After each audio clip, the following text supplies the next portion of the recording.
I think we do need more help and not be afraid to do that because, like I said, when the markets change, you're like, are we going to do this right? Is the marketing be right? And I will tell you though, out of everything, no matter how much marketing you do, the biggest thing will always be that communication with that seller. Every time we have a showing, even though we get a notification, I text them and I'm like, oh, I'm excited. We have a showing. I mean, I do that every time. I mean, it doesn't matter, but we're in this together. So I feel the more you communicate, the harder it is for them to be mad at you. You know what I mean?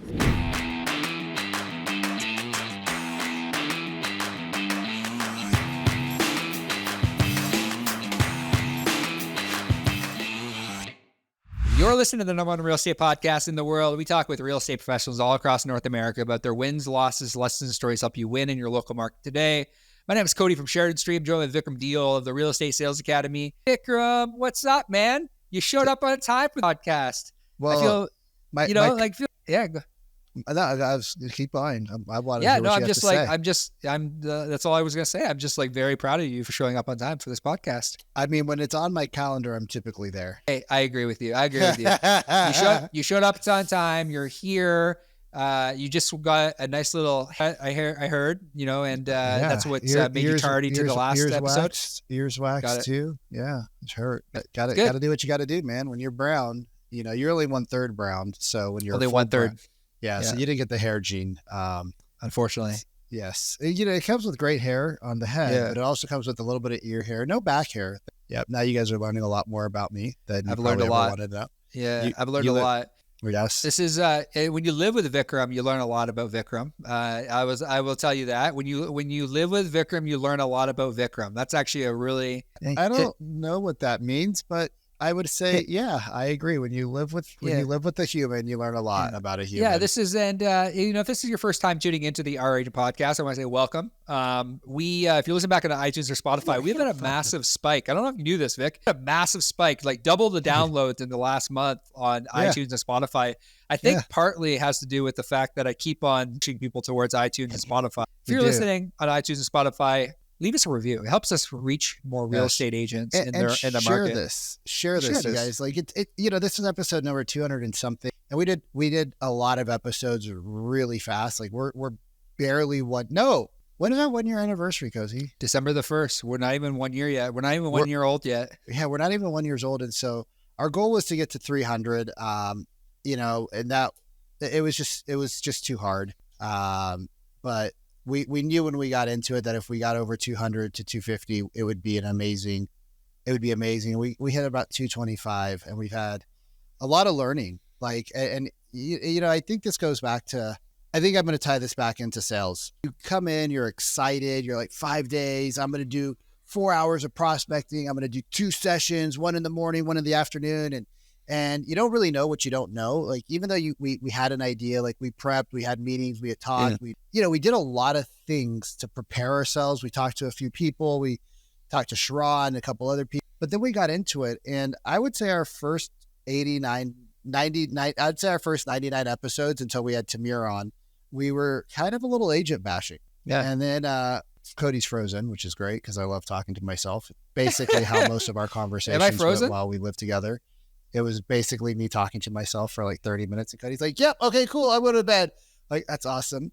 But no, I think our mentality around what we were doing and our intention shifted around episode 100 when we had Tamir on. And after that, I remember we were walking down, the main drag where they shut off the roads. And I remember I looked at you and I'm like, "Hey, bro, we're doing good work, but our intention's off, and we have to come with more love and more gratitude and more empathy towards these people that are struggling." Because at that time, like, our businesses were also going through like big transformations as well. And I was like, we're kind of in the same boat as they are right now. And you looked at me and I looked at you, and it was like, that was the look. And after that, we've been evolving to really serve our audience at the highest of levels. Because to me, it's like, if one person takes something away from this and actually put something into action, that's a win. So I'm always going for the one audience member now. I think that and this is going to be really good, especially talking because I know we're going to talk about Sphere today. Yeah. I think that it takes a lot of reps in order to get good. And I think that we're finally hitting our stride. It took I don't think we really hit our stride in regards to how we interview until like episode like 160, like really trying to find our groove around like what maybe works. Even like 190, maybe 180, 190. Maybe 180. I think it was just, I don't even know if we hit it yet. I think it was like really like, because we were listening to, we're getting to side tangents now, but we were listening to Patrick McDavid together, and we were watching how it's more of a show. And then you're like, hey, we got to get Riverside. We got Riverside. So now everybody stays in frame no matter who's talking. Yeah. And I think that's when we started to really like change our game. And I wanted to tie this back to sales real quick, tie it back to marketing, to tie it back to anything you do, going to the gym, riding a bike, anything you do. Those first 100 days should suck. Yeah. They should suck, right? You should get some quick wins just so it keeps you in the game, but it should suck. And the suck happens early, so that you go through it when it's easy, because it's going to suck again at some point if you're in it long enough. And if you start with it sucking, then you get to experience the roses. Yeah. And then you get to go back and you get stuck. Like, you got to put the tree in. And I like big trees. So I like, That's very, very interesting to know. You like big trees. Cool story. But we're going to tie that back. I already know where this is going, and I'm yeah. So that said, we have a very special guest today with us, Patricia Young, and this is. I don't even know the whole story, but I'm just. I don't even know. I don't even know the whole story. All I know is there's one word of the story, and when you guys hear that one word, you're gonna be like, "Oh, now I see." We're gonna see but it. We should hold the story till the end, because that'll. Yeah, we're gonna hold the story till the end. It'll make people want to go. It's well worth the wait. Listen to the next 30. It's well worth the wait.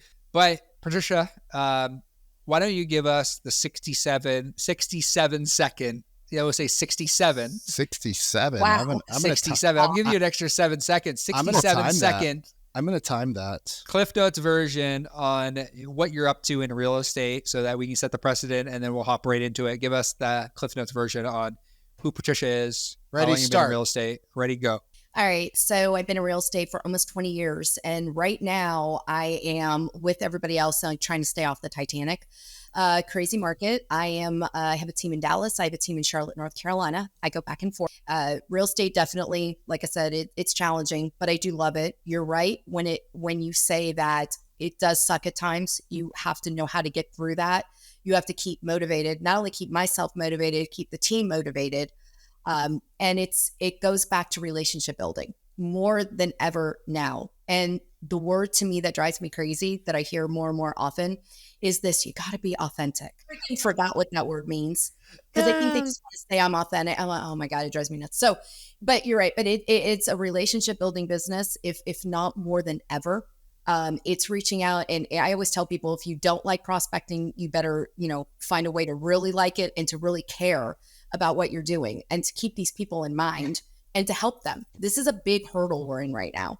Market changing, interest rates, what do we do? And we've lost a lot of agents right now in the industry. I think someone said there's 66, 70 thousand agents have dropped out of the industry. For me, I'm like, I think it's probably higher. Go. I think it'll go higher even in December once our, the dues are due. And I think that that's okay. But I think it's now more than ever, we have to show value of what we're doing, and we have to educate, and we have to help agents along the way. I run the women's group for my company, and I come from that educational, that contribution. You've got to give something back in order for you to succeed. I believe in that. I mean, that's how I've run my business this entire time. Yep. Karmic balance. And here we are. It's the karmic balance of giving. It has to be. And we give, we give because it feels good to us. We give because we want to see others succeed. We give because we're in a blessed situation that we can give, right? Yeah. We don't give necessarily to receive in that regards. Yeah. We give to receive the benefits of seeing others succeed. I mean, all of our guests, right, Cody? Like all of our guests have, because we're kind of like a dog and pony show to get people on here. It's kind of, sometimes it's a little bit of a chaotic way to get people onto the show, and then they have to go to this link and they have to click over here. So, and then sometimes we're running a few minutes late, and, so people are like waiting on us. And because we back in the day, we used to do 7 podcasts on a Friday, and we were like, literally there wasn't even a 5-minute buffer. So it'd be like, all right, Cody, I'm gonna get them in on this one. I'm gonna run to the bathroom. Cody would forget to let me in the Zoom room. Like it was just chaos, right? And so all of these people have spent years building themselves and their businesses, and then they come on here and they spend an hour with us for a 30-minute show to deliver the best that they can deliver in the short period of time that we have to hang out. And I think you're 100% right. The word authenticity, which is funny because that's what our last podcast was about. He actually defined what authentic meant to him. But a lot of people, I think they use these buzzwords. And I'd like to go into, because I know Cody runs an agency and they call people a lot. And it's the agent's job to build, it's his company's job to open the door, but it's the agent's job to build the relationship. And when I listen to these calls, oh my gosh, Patricia, when I hear some of these calls, it's like, so when do you plan on buying a house? The third sentence out of their mouth, hi, how you doing? So are you planning to buy in the next 90 days? No. Okay, I'm going to put you on a drip. And then you guys say you're authentic and you want to build relationships. So why don't you first off define what it means to you, what it means to be authentic, and then what does it mean to you to build a relationship-based business? To me, I think with authenticity is how you treat others is basically what you're doing in your own life, right? So like you said with the drip campaigns, for me, if I go on a listing appointment, they're like, we want to show you around. No, I want to sit down. I want to meet with you. Because think about something. We go on these listing appointments and in 1 hour, we are supposed to build this rapport, this relationship. These people are going to trust us with their largest investment. And they're supposed to feel good about everything, and I always hear everybody, you should be out of your listing appointment in 30 minutes. Are you kidding me? Are you kidding me? I'm like, I'm in a listing appointment sometimes for 2 hours. When they finally are ready to sign, there's no question. They're like, okay, well, what do we do next? Where do we sign? But that's based, like you said, that's our business is to build that rapport. And for me, that authenticity is to come across and say, look, I really do care. I want to get you the most money, but I want to get you moved that pleasure and pain. I know this is not the best right now. This is going to be painful, but we're going to get through it. But I want you to think through it in the next 3 months because you got to get them out of one mindset into the other. And I think if you really care about people, you really want to take it to the finish line, these are the steps that you have to take. And I think that's the difference between, I always say, like realtor, real estate agent, client, customer. If I'm in it till the end. And I always say 90 to 95% of my business is past client. It's because it's not just done at the end. The transaction's over, we're done. I stay in contact with these people all the time. And they're like, God, that's a lot of work. It is a lot of work, but that's why my business is success. This is work. This isn't HGTV, Frederick Eklund kicking and damn. So, I was lied to. Cody, you and everybody else. So let me go back because I train brand new agents. And I also train experienced agents that are 5-7 years in, 30 to 50 transactions. But I also have the brand new agent, like one of our clients today, brand new agent. She's like, she put herself down almost. And I never want anybody to put themselves down. She's like, I got my first commission check today. And I was like, hell yeah, that's amazing. That's amazing because I know that you're going to put in the work and get more. But it took her, like, Patricia, 3 months. She got her face kicked in 3 times. She had 3 deals fall apart. She had a rental fall apart. The poor girl, like if anybody should have quit, it was her. And I was like, keep going. Her question is, because she's asked me this, Vic, everybody talks about referrals, but I'm not new. I'm new into this city. I'm new into this market. I don't have a book of business. I don't have a bunch of friends. My husband doesn't have a bunch of friends. I'm on a team. So I don't get like kickdowns of referral type of stuff because they go to the teams and all the people that already have the stuff. How do I build a relationship-based business? Because that's what I want in 5 years. But how do I start the process now? And I'd love to hear your answer. I think you probably have a good one. I think for building, especially if you're new, because with Charlotte, we're doing this. What I'm focusing on is local businesses and local business owners. Okay. I go in, I introduce myself and I say, hey, can I advertise your business? What does it cost? It doesn't cost anything. I want to come in, I want to do a couple of videos, maybe like 3 a month, if that's okay. If you want to offer a gift certificate, hey, that's great. That's fine. I'm going to put it on my, all my social media. So I go in and I friend those people. And this business is consistency. This is not rocket science. This is follow-up and consistency. So by me going into local businesses, I developed this relationship. And then when people overhear conversations like, oh, I need to sell a house, or, oh, I have a real estate question. Like, you know what? I know somebody you can talk to, because you've built that relationship. You've made a difference. You're not just walking in and say, hey, I'm here. I'm a local realtor. Can I just do quick? Sure. I'll do the videos. I'll send them to them. Look what I'm doing. Hey, somebody came in, if you want to offer a discount. Yeah, that's great. And they're like, people are actually coming in because of what you're doing. You actually did what you said you're going to do. So for me, going into a new city, that would be my biggest advice. Go for, and not big mom pa's shops, because those hurt the most. Right. And right now it seems like we have an abundance. I live in a master plan community. So as soon as something opens, I'm like over there and I'm like, hey, congratulations, welcome. I mean, this is hard to start a business, especially in this market, right? It's easy to start. It's easy to start real estate. It's hard to be successful. It's super hard, and it's very expensive to start a restaurant. And there's a lot of loopholes. I mean, there it could be hundreds of thousands of dollars, and that's without even turning on a spigot for marketing. Yeah, and it's not easy to market restaurants because there's. It's not easy to market, period. And I think that's what people lost. But I'm like, just go to your local businesses and come from contribution. How can I help you? Because if you make them successful, you in return will become successful. You can be the local, like they say, the local mayor. I hate the word local mayor, but you be the hero for them. Yeah, because when you're their hero. If you help a client, if you help a brand new business, like I've started businesses, worst idea ever. I never want to do it again. And when you start a business and somebody says, I referred somebody to you, like I remember those people. Yeah. I remember because I was like, oh my God, this is actually a proof of concept that works, and you guys care about us and you want us to succeed. I remember like the first referral I got, I kind of cried on the girl's arm. I was like, because my business was OsteoStrong, so it's an older demographic. And she's like, I love you so much. I'm like, I love you too. I can't believe I'm almost in tears. And you change, like if you guys realize this, but being a small business owner, which is what all real estate agents are, even mega teams are still small businesses in the grand scheme of life. Like unless you're doing 10 million or more, which very few companies are that are team oriented, are doing that kind of GCI, you're a small business.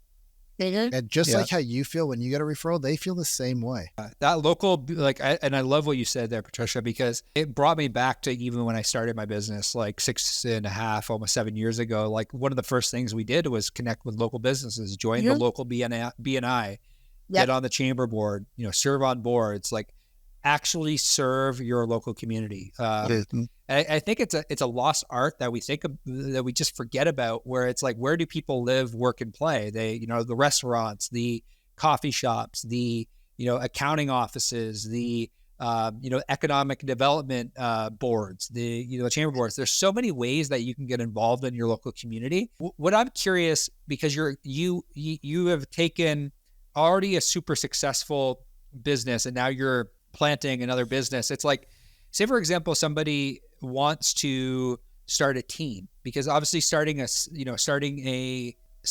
as, a single agent going into a city is a little different than starting a team. I guess, like, can you walk us through your strategy of like opening up shop in another market aside from joining BNI? I'm guessing you were strategic about the decisions you made, the people you hired, the connections you made. Like, what was the strategy going into this new market? I mean, having a team first and foremost. I have an agent here and I have the agent in Charlotte. And I'm going to tell you, I was on a team for a long time, for 12 years. I was a very successful buyer's agent. I didn't list. So when I went on my own, I've only been on my own 4 years. When I went on my own, I was terrified to list. Okay. I mean, full disclosure, my husband laughs. He goes, well, look at you now, but I mean, it's because I never really did it. And then, so my biggest thing was, thank you for your vulnerability. Oh, I'm just gonna be honest. I mean, I was terrified to list. I was like, oh my God, we're gonna go out there and I'm gonna tell these people I'm gonna market. Let me tap in on this a little bit, because Cody talks to team leaders. I talk to their agents. It is the scariest fucking thing when you have a listing and it's your first half dozen. I mean, we would always be nervous when we did we do everything right? Do we do everything right? And I had, as we got bigger, we had a team of people with checklists and systems and processes and reminders and the right photographers and videographers. And we had this and that, all these things. And the night before launch, I'd always have cold sweats. Okay, are we gonna bang this one out of the ballpark? What if we don't? What if we fuck this one up? Oh my God. if you guys are newer agents, you're on a team, like listen to Patricia's vulnerability right now. She was a 12-year veteran agent, successful, and she was scared when she started listing homes. And if that's you right now, like it's okay to ask for a co-list. It's okay to go to a seasoned agent and ask for help. It's okay. I've done it before with multiple properties. The ones that I got fired from, I should have done it, but my ego started getting in the way, and I should have asked for help before, and I got fired. And some of them we spent $30,000, $40,000 in marketing costs on, big dollars. Ask for help, especially when you're new, because this industry tells you don't need it. But you guys, Cody and I are doing this because we understand how hard it is. So, okay. Okay.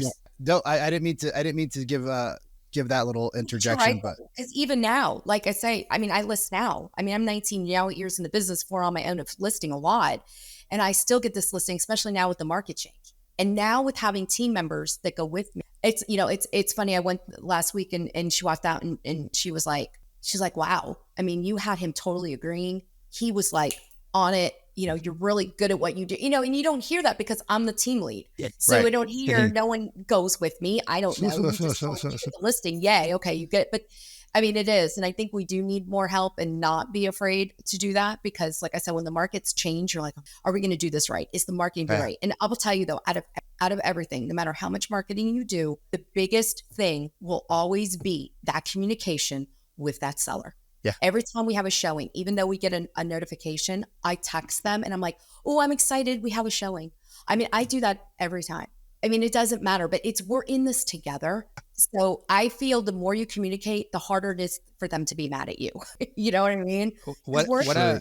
It's so true. Like, I remember very vividly a conversation. So my old business partner, with my business, his dad was the former CEO for Quaker Oats. And I remember him doing had the inside scoop of how he ran this massive, and he said to me, Cody, there's only ever 2 reasons people get fired. Number 1, failure to drive results. Number 2, failure to communicate. It's the over communication. It's like results are sometimes harder to drive, especially from a market perspective. You don't know what you don't know. One thing I can guarantee you that'll never fail on is my communication. So what do you feel like is impactful communication? And I would love to kind of and I know Vic, you had chatted about it. I would love to hear from you, Vic, but Patricia, no, I want to hear from her.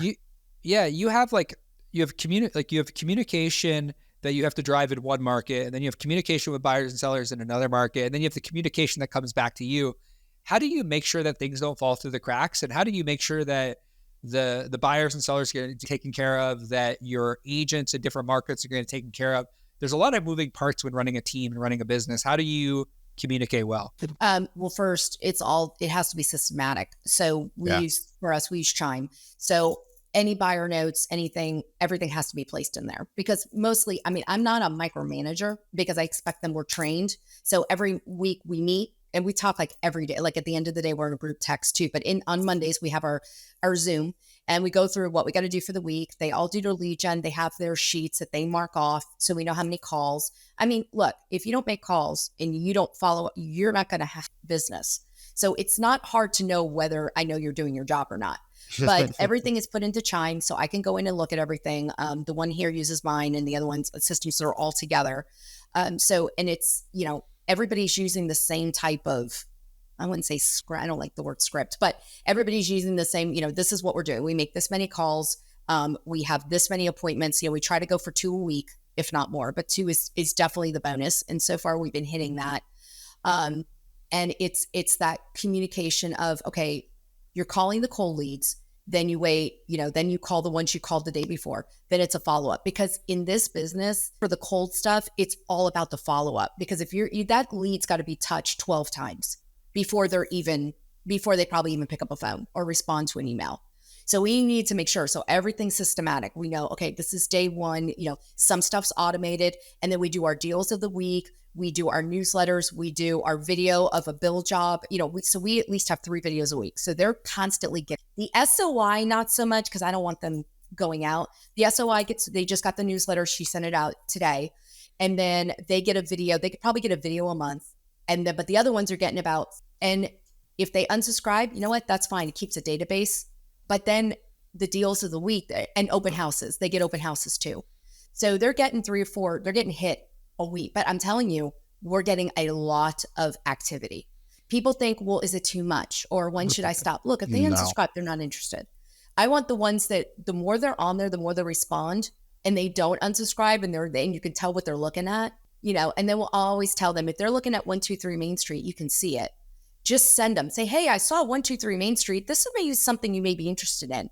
Lo and behold. And then I have them respond now with videos. Video is the way. I don't care. Just send, hey, I saw you looking at 123 Main Street. What questions can I answer for you? Do you want to go see it? Then we'll worry about the report. But we just got to get them hooked. But it's really, in the last 3 weeks, it's picked up because the interest rates went down a little bit, and we keep reminding. And then we have Mortgage Minute every Friday. So they're getting inundated constantly, but it's working. Go figure. Consistent communication. Consistent. It's a lot. It's a lot of work. So a lot of work. Choose your hard. Choose your hard. Like, choose your hard, you guys. You can Cody knows my statement when I talk about health. Choose your hard. You can go to the gym now and make the time, or you can go to the doctor and the hospital and make the time. You either choose it now and you have a better quality of life, or you suffer when you're older and everybody around you suffers because now 10 people have to take care of you. So choose your hard, right? Like, I want them to be successful. I want to be successful. Everybody wants to be successful. Everybody wants to be successful. Like why that. Are we here? My whole thing, my being right now, I don't get caught up in a bunch of minutia. I don't just believe in it. It might be my age too. I'm 52, but I'm just like, look, I got my pie. This is what I'm interested in. My interest is them succeeding. I want to see them hit higher level. I want to see, if they say they want to make 100,000, I like to see them make 120,000. I want to show them that they can reach that goal no matter what you do. And my whole thing is to keep them keep them motivated, because the one is a newer agent. She's new 1 year and she calls for sale by owners. How many agents call for sale by owners? I call those the bipolar appointments. Sometimes they show, sometimes they don't. And I'm telling you, though, she's knocking it out of the park, and she just keeps going. We just incentivize and just keep going. You've got this. And their success makes me excited for them, because they see it. Like you said, just that first commission check that your team member got, she's going to be like, God, I went to battle for that. But you know what? That is just going to keep me going. And that's what it is those little wins. Yep.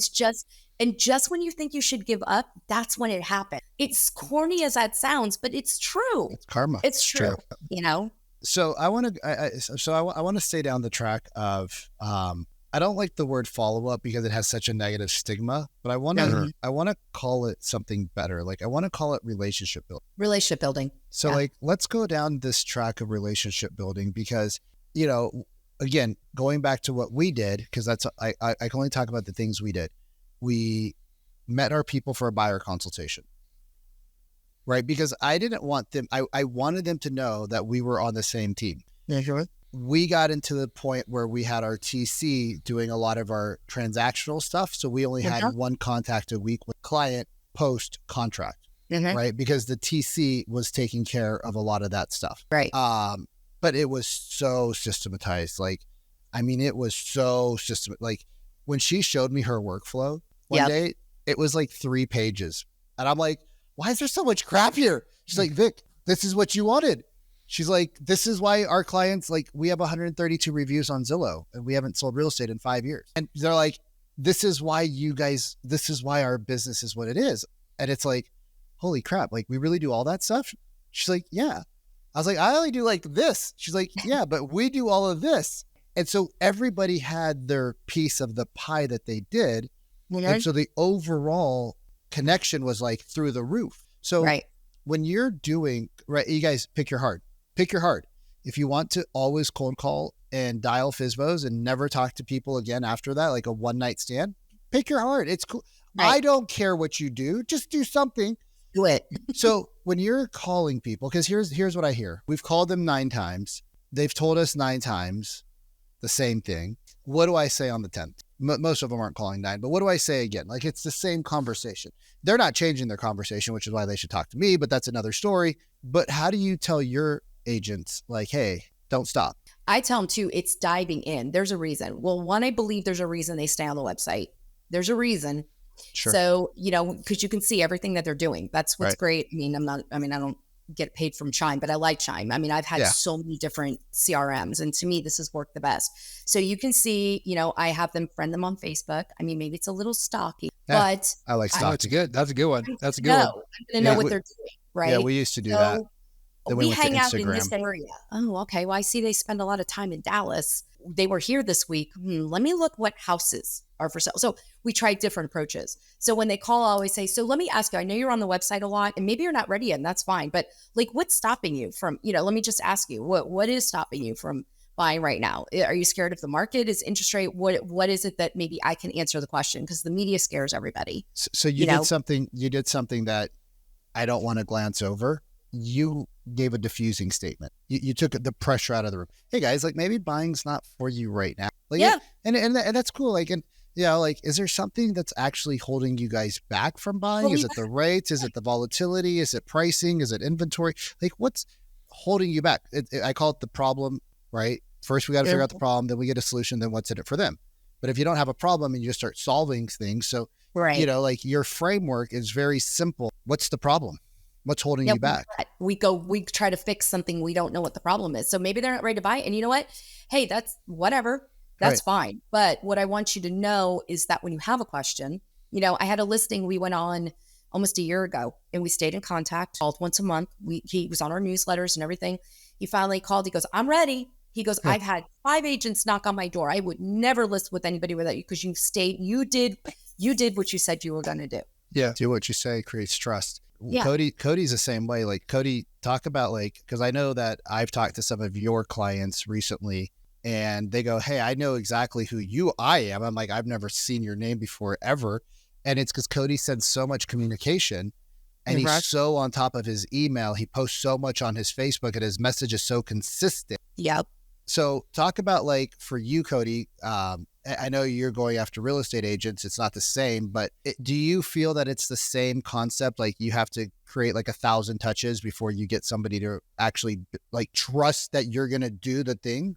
Yeah. And Patricia brought this up earlier, like the 12 touch points in order to even have a conversation. Our call center software right now is telling us it's taking. So I think first and foremost, we have to to this understanding that a Facebook or a PPC lead is taking 35 touch points, whether it be email, text message, phone call, 35. The problem is the national average right now in the US is the average agent follows up with a lead 1.4 times. So we have a 30 we have a 34 deficit based on conversation volume that is actually taking in order to create the conversation. That's why data is so important. For us, something that I've always, and I'm a stats guy, I'm a data guy, something that has always sparked my interest is, we talk about relationships. We talk about things like consistent contact, building relationships. We understand all these things. We just get out in front of the people that we need to get out in front of as often. Something that Sharon said to me recently that really, really stuck with me is people love reading my emails. And I'm like, and I really examined why that is. It's because Sharon tells story. He's a storyteller. Yep. And he tells stories via email. And I think that there's something I've been learning from Sharon over the last little while. And I've actually gone to an email a day. There's an email that goes out every single day. And it's a story, it's a lesson, it's something, something that I want to share with somebody. And the results have been great. You tell a story, and I'm getting into more of a habit and more of rhythm and a routine. But the encouragement I would give to any agent that's listening to this right now is there are stories that you have of other people that are in your database right now, or other people that you've worked. Just tell their story because their story might make the other person feel safe and trust you at a later date. So, well, speaking of stories, question, Vic. Go ahead. Go ahead. No, I want to hear Patricia's story, but I want you to answer your question first. I want you to answer the question first, and then but I want to hear Patricia's story because we did promise the listeners. We did promise Patricia's juicy amazing story. Yeah, that would be a great email. It would be a great email. Well, that'd be a great prospecting email. Make sure you put this away. Not SOI email. Yeah, not SOI. But it's consistency, bro. I don't think I answered your question. What was the question again? what are you finding with, so with your clients, because you and I both serve real estate agents, and are you finding it now, I guess I'll rephrase it now. Are you finding it harder now to get a hold of people? Oh, 150%. Yeah. Like the level of trust you need to build pre the phone call. Yeah. This is part of the reason why you and I went back to the weekly webinars. Like we're doing weekly webinars every week. I'm telling every real estate agent right now, I'm like, if you have an online seminar strategy, you need to do it every single week. Like you thought you need, like I'm working with a lender right now. We run his ads. And I said to him, I'm like, if you really want to make a name for yourself with your database, run a webinar a week. Every single week, hop on with me, have an opportunity. We'll chat about interest rates. We'll chat about what's the market. We'll chat about how to reduce your monthly mortgage payment. We'll chat about renewals. Yeah. Just do it weekly. Like I said, every single week. So he's actually doing that now. Every single week he's running a webinar. Said this to a client. I had a client that was like, how do I get in front of more agents? I said, how many do 300 transactions a year? They all have a real estate agent. They actually have 2. Send them out an email and say, hey, I'm bringing in Vikram. I'm bringing in Cody. I'm bringing in Patricia. I'm bringing in this person, that person, this person. And I'm going to do a training / podcast. And you just do that. You don't have to do any prospecting because you send it out to 800 agents, 1,000 agents every month, and you teach them how to make more business. And this was 2021 when I could see the writing on the wall that the shit was going to hit the fan. And she was like, no, I need more coffee dates, but I don't have time. I said, one to one or one to many. All right, Patricia. Yes. Story time with Patricia Young. Oh my gosh. Okay. So should we rep? Okay. So she was showing a property, you guys. Yeah, showing a property. Showing a property. And then they were looking through, I don't know what they were doing. All I know is that we had to ask you this story because Cass said you have to ask the story because something happened. So you're showing a property to some client. Showing a property. It's a past client. And so I'm in the kitchen. I don't like follow people, right? So I'm in the kitchen and all of a sudden I hear like this thump. My client starts and my client is like, I don't know if she's laughing, crying. So I come out. Wait. You're in the kitchen and you hear a thump and then you hear somebody start crying. Yeah. I don't know if she was crying or laughing. Couldn't tell. So when I got around the corner, she's on her knee and I thought she fell. Oh shit.